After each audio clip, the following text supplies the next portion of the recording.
ሩቲ ከአብርሽ ጋር ካልኖረች ከሀገር ለመውጣት ወስናለች። ስለዚህ በእጅ የያዙት ወርቅ እንደ መዳፍ ይቆጠራል።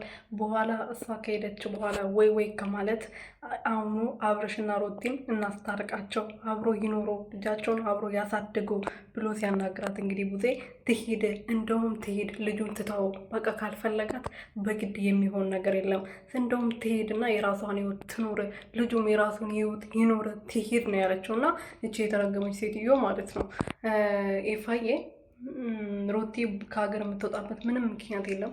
ከሱ ርቃ የራሷን ህይወት መኖር ትችላለች። እሱ ብቻ አይደለም ወንድ ያለው ከልጇ ጋር በሰላም መኖር ትችላለች። ገባችሁ አይደለ? አብርሃም ከህይወቷ ከወጣ ሰላም ታገኛለች። አለቀ። እናንተ ናችሁ 10 ጊዜ አንድ አይነት እያወራችሁ ልጇን ጭንቅላቷን እየበጠበጣችሁ ያላችሁ።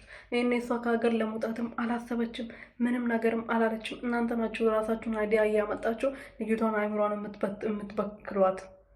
ሰላም ሰላም ቤተሰቦች እንዴት ናችሁልኝ? እኔ ያለው ፈጣሪ የተመሰገነውን በያላችሁበት ሰላማችሁ በዘት ትርፍርፍ ይበልልኝ። ለዚህ ቤት ለዚህ ቻናል አዲስ የሆናችሁ ሰብስክራይብ፣ ሼር፣ ላይክ እያደረጋችሁ ቤተሰብ እንድትሆኑ በትህትና እየጠየኩኝ እንግዲህ ሩትዬ ከሀገር ልትወጣ ነው። ከአብርሽ ጋር ካልታረቀች ልጇን እዛ ሌላ ከተማ ሄዳ ልትኖር ነው፣ ከከተማ ልትወጣ ነው በማለት እንግዲህ ኤፍሬም ትነግራት ቡዜ ትሄድ እንደውም ይቅናት ነው ያለችው። እና እንድትሄድ ትፈልጋለች። ግን እኮ ብትሄድ ደግሞ የት ገባች ብላ ነው እሷ ፍለጋ ያለችበትን ቦታ የምትሄደው። ምክንያቱም ያለ እሷ ቪዲዮ መስራት አትችልማ።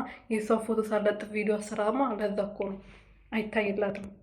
ትፈልጋታለች። እሷ አንድ ቀን ብትቆይ የት ገባች ብላ ቤቷ ድረስ ትሄዳለች። ምክንያት ፈልጋ አናቅም እንዲህ